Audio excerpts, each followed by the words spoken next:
আসসালামু আলাইকুম। আমার রান্নাঘরে আপনাদের সকলকে স্বাগতম। আজকে আমি আপনাদের রান্না করে দেখাবো ঐতিহ্যবাহী কালো ভুনা।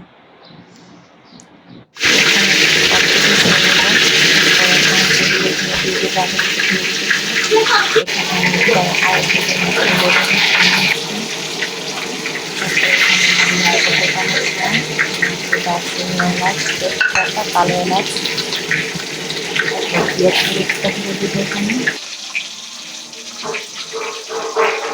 তারপর গুঁড়া মশলা ঢেলে দেবো। এখানে হচ্ছে ধনিয়া গুঁড়া, মরিচের গুঁড়া, হলুদের গুঁড়া, জিরে গুঁড়া, তারপরে হচ্ছে টেস্ট মতন লবণ দিয়ে দেবো। তারপরে আগে থেকে ভেজে রাখা পেঁয়াজ বেরেস্তার তেলগুলো দিয়ে দেবো এখানে। তারপরে আদা রসুন বাটা দিয়ে দেবো। তারপরে এখানে বাদাম বাটা আছে, বাদাম বাটা দিয়ে দেবো।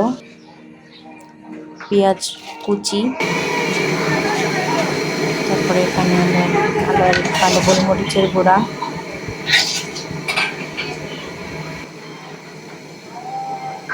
এখানে জোথি নিয়েছি, এটা আমি হাত দিয়ে পেস্ট করে গুঁড়া করে দিয়ে দেব।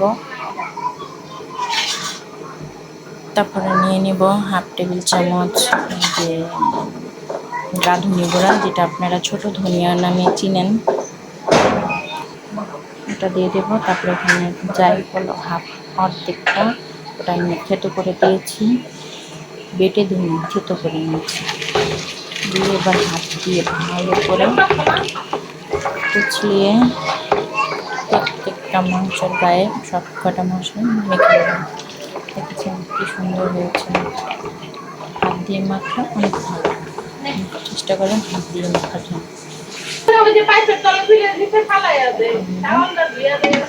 চুলায় বসে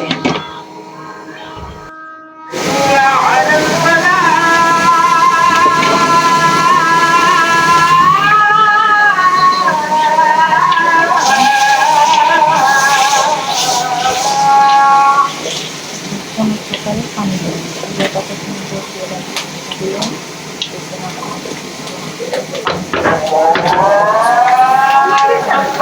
পানি দিয়ে ঢাকনা দিয়ে দিয়ে অল্প আছে রান্না, আবার অত অল্প নয়, হালকা মিডিয়াম। অনেকটা পানি হয়ে গেছে, এখানে দেখতেই পাচ্ছেন। নাড়া দেবো ভালো করে, নাড়াচাড়া দিয়ে আবার ঢেকে দেবো।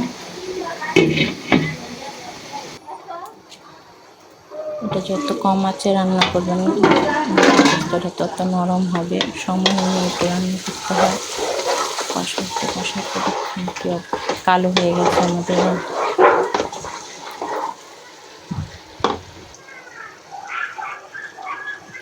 আমরা একটুকু পানি ব্যবহার করিনি। এখন আমরা এটা বাগার দেব। সরিষার তেল দিয়ে দিলাম পরিমাণ মতো, দিয়ে এখানে 4-5টা শুকনো মরিচ দিয়ে দেব।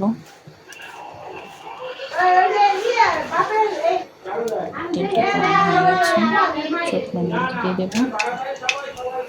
দেওয়ার পরে শুকনো মরিচটা ভেজে নেব, লাল হয়ে আসলে শুকনো মরিচটা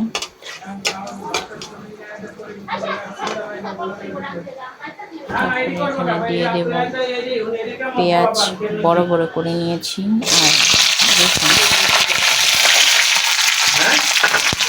পেঁয়াজ কুচি করে নিয়েছি, 4টা ফালি করে থেকে কোয়াগুলি কিছুটা এনেছি। একটু লাল লাল হয়ে আসলে এ পর্যায়ে আমরা বাগারটা কুচিতে ভেজে দেব।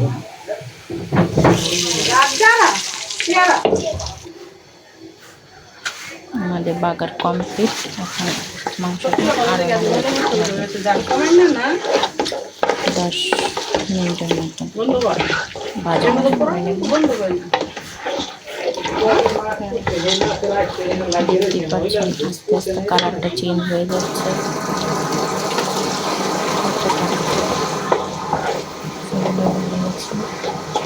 দেখতে পাচ্ছেন খেতেও খুব টেস্ট হয়েছে, সবাই অনেক মজা করছে। রান্নাটা অনেক ভালো হয়েছে। আমাদের যদি ভালো লেগে থাকে অবশ্যই একটা লাইক, কমেন্ট, শেয়ার করে দেবেন। অবশ্যই বাড়িতে রান্না করে খেয়ে দেখবেন কেমন হয়। আসসালামু আলাইকুম।